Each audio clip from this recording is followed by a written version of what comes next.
Čau, takže tady vás vítám u dalšího dílu Master Challenge, je to už teda 4. díl, ale asi jste čekali Citron a ten se posunuje teda na 5. díl. Dneska jsme si pro vás připravili, tady máme trošky česneku.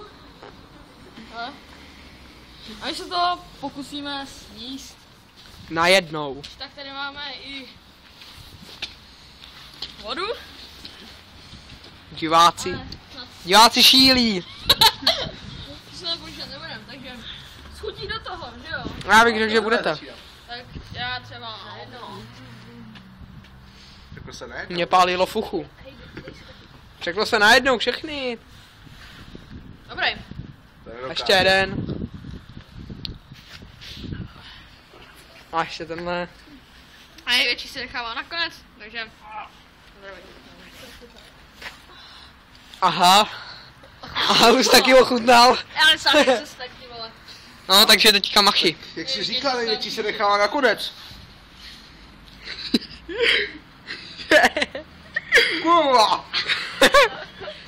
Malý to jako hovado, no mám... Já to zkusím, no. Ty vole, Malý to opravdu fuší. Já to šelva! Ne. Tak!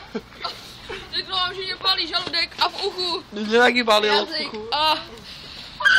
Je teda blej. Ty vole! Dělej! A Kamík taky ochutnal. Hej, kum to. Asi budu blejt lidí.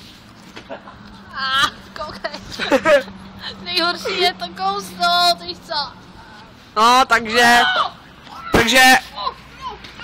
takže tímto tento díl asi nejspíš končí. A ještě tady machy. Jakože jak vidíte, tak se vám to nepovedlo, ale tak dejte like, po případě koment. A vy jste nás podpořili.